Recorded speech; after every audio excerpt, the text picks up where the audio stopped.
ஹல்லேலூயா. கர்த்தருடைய பரிசுத்த நாமத்திற்கு மகிமை உண்டாவதாக. இந்த புதிய வருடத்திலும் இந்த நாளில் ஏசப்பா நம்ம ஒவ்வொருவருக்கும் கொடுக்கிறதான நல்ல வாக்குத்தத்த வார்த்தை ஏசாயா தீர்க்க தரிசன புஸ்தகம் 63வது அதிகாரம் 4வது வசனம். நீதியை சரிக்கட்டும் நாள் என் மனதில் இருந்தது, என்னுடையவர்களை மீட்கும் வருஷம் வந்தது. ஆமேன். ஹல்லேலூயா. இந்த நாளில் ஏசப்பா நம்ம ஒவ்வொருவரையும் பார்த்து இந்த நாளில் சொல்கிற வார்த்தை, நீதியை சரிக்கட்டும் நாள் என் மனதில் இருந்தது. ஆமேன். அவர் உங்களுக்கு இருக்கிற எல்லா காரியத்திலும், உங்களுக்கு சத்துருக்களோடு இருக்கிற எல்லா காரியத்திலும் நீதியை சரிக்கட்டும் நாள் அவருடைய மனதில் இருந்ததாம். ஆமேன். உங்களுக்கு எல்லா காரியத்திலும் இந்த வருடத்தில் இந்த நாளில் அவர் நீதியை சரிக்கட்டுகிற தேவனாய் இருக்கிறார். ஆமேன். என்னுடையவர்களை மீட்கும் வருஷம் வந்தது.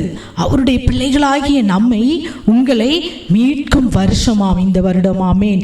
எல்லா காரியத்திலும் அவர் இந்த வருடத்தில் ஒரு மீட்பை கட்டளையிட போகிறார்.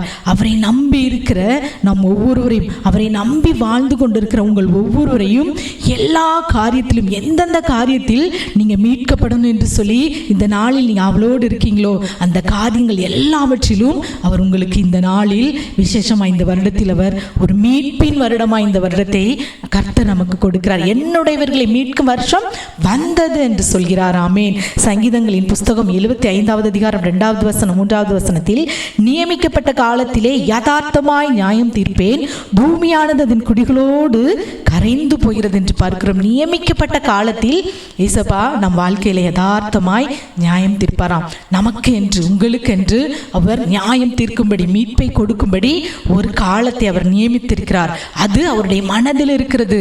அந்த நியமிக்கப்பட்ட காலம், அந்த மீட்பின் வருஷம் இந்த வருடமாய் உங்கள் வாழ்க்கையில் வந்தது.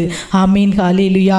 அதே நேரத்தில் பூமியில் உள்ள குடிகள் கரைந்து போகும்படியான காரியங்கள் இந்த வருடத்திலே, பூமியில் உள்ள குடிகள் எல்லாம் கரைந்து போகும்படியான காரியங்கள் இந்த வருடத்திலே நடக்க போகிறது. ஆனாலும் அவருடைய பிள்ளைகளாகிய நம்மை அவர் மீட்பேன் என்று சொல்கிறார். அவரை நம்பி இந்த ஜீவிய காலம் முழுவதையும் நாம் ஓட்டிக்கிட்டே இருக்கிறோம். அவரே நம்பி எல்லாவற்றிலும் சுகம், பலன், சந்தோஷம், துக்கம், பாடு, பிரச்சனை, எல்லா காலத்திலும் நம்ம ஏசப்பாவை நம்பி இருக்கிறோம். ஆமீன். நீங்கள் எல்லாவற்றிலும் ஏசப்பாவை நம்பி இருக்கிறீங்க. அப்படி அவரை நம்பி இருக்கிற உங்களை மீட்கும் வருஷமாய் இந்த வருடத்தை கர்த்தர் நம்ம ஒவ்வொருவருக்கும் முடிசூட்டி கொடுக்கும்படி அவர் ஆவலுள்ளவராய் இருக்கிறார். அவர் மீட்க போகிறார் என்று சொல்கிறார். என்னுடையவர்களை மீட்கும் வருஷம் வந்துவிட்டது என்று சொல்கிறார். நீதியை சரிக்கட்டும் நாள் என் மனதில் இருக்கிறது என்று சொல்கிறார். இப்படிப்பட்ட அருமையான வாக்குத்தத்த வார்த்தையை நம் ஒவ்வொருவருக்கும் கொடுக்கிறார். அதே சமயத்தில் பூமியில் உள்ள குடிகள் கரைந்து போகும் நேரத்தில் அவர் அவருடைய பிள்ளைகளை நியமிக்கப்பட்ட காலத்தில் யதார்த்தமாய் நியாயம் தீர்ப்பாராம். யதார்த்தம்னா நம்ம சில வேளைகளை யதார்த்தத்தை பார்ப்போம். சிலர் யதார்த்தத்தை பேச மாட்டாங்க, பிடிவாதமாக வாக்குவாதம் பண்ணுவாங்க, அவங்க பிடிச்சதுதான் அப்படின்னு சொல்லி. ஆனால் ஏசப்பா அப்படி இல்லை. அவர் யதார்த்தமாய், நம்மை போல ஒரு யதார்த்தவாதியாய் அவர் நம்முடைய காரியத்தில் நியாயம் தீர்ப்பாராம். இந்த நல்ல வசனத்தை ஏசப்பா நம்ம ஒருவருக்கும் கொடுத்திருக்கிறார். அதற்கு நாம் நன்றியுள்ளவர்களாய் தலைகளை தாழ்த்தி கண்களை மூடி நாம் ஜெபிப்போமாக. ஹல்லேலூயா. எங்களை நேசிக்கிற எங்கள் அன்பின் பரலோக தேவனே, இந்த வருடத்திலும் இந்த புதிய நாளில் அப்பா நீர் எங்களுக்கு கொடுத்த நல்ல வாக்குத்தத்த வார்த்தைக்காக உமக்கு ஸ்தோத்திரம் அப்பா. என்னுடைய பிள்ளைகளை மீட்கும் வருஷம் வந்தது என்று சொல்லியிருக்கீங்கப்பா. என்னுடைய பிள்ளைகளுக்கு நீதியை சரிக்கட்டும் நாள் என் மனதில் இருந்தது என்று சொல்லியிருக்கீங்கப்பா.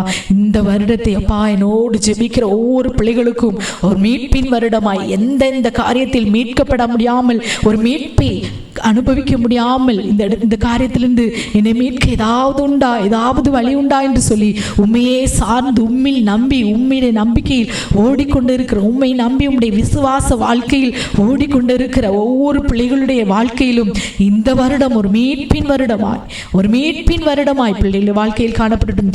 எந்தெந்த காரியத்தில் மீட்பிற்காக இந்த இடத்தில் ஜெபிக்கிறார்களோ, என்னோடு கூட சேர்ந்து ஜெபிக்கிறார்களோ, அந்த காரியத்தில் ஒரு மீட்பை இந்த வருடத்தில் கட்டளையிடும். அப்பா உம்மை ஸ்தோத்தரிக்கிறோம். என்னுடைய பிள்ளைகளை மீட்கும் வருடம் வந்தது என்று சொல்லியிருக்கீங்கப்பா. அப்பா உம்மை நன்றியோடு ஸ்தோத்தரிக்கிறோம். எல்லா காரியத்திலும் ஒரு மீட்பை கட்டளையிடுங்க. கடன் பிரச்சனையில் ஒரு மீட்பை கட்டளையிடுங்க. அப்பா திருமண காரியம் தடைப்பட்டிருக்கிற காரியத்தில் ஒரு நல்ல வெற்றியுள்ள வாழ்க்கையை நீர் கட்டளையிடுங்க. ஏற்ற துணையை கட்டளையிடுங்க. அப்பா உம்மை ஸ்தோத்தரிக்கிறோம். தொழிலில் ஒரு ஆசீர்வாதம் இல்லாத சூழ்நிலையில் நல்ல ஒரு தொழிலில் ஒரு ஆசீர்வாதத்தை இந்த வருடத்தில் இந்த நாளில் கட்டளையிடுங்கப்பா. இயேசுவே உம்மை ஸ்தோத்தரிக்கிறோம். ஒரு நிரந்தரமான வேலையை கொடுத்து ஒவ்வொரு பிள்ளைகளையும் மீட்டுக் கொள்ளுங்கப்பா. அப்பா சுகவி சுகவீனம், பலவீனம், பிசாசின் போராட்டத்தில் ஒரு மீட்பு உண்டோ என்று உண்மையை நோக்கி உண்மை சார்ந்து நம்பிக்கையோடு ஜெபிக்கிற ஒவ்வொரு பிள்ளைகளுடைய வாழ்க்கையிலும் அது மீட்பின் வருடமாய், மீட்பின் நாளாய் இந்த நாள் அமைய நாங்கள் உடைய சமூகத்தில் கெஞ்சி மன்றாடுகிறோம் தகப்பனே. ஒவ்வொரு பிள்ளைகளும் உடைய கரத்தில் ஒப்புக் கொடுக்கிறோம். உம்முடைய பிள்ளைகள் எல்லாரையும் மீட்கும் வருடம் வந்தது என்று சொல்லியிருக்கீங்க. அதற்காக உமக்கு ஸ்தோத்திரம் இயேசுவே. உம்மை ஸ்தோத்திரிக்கிறோம் அப்பா. ஹல்லேலூயா.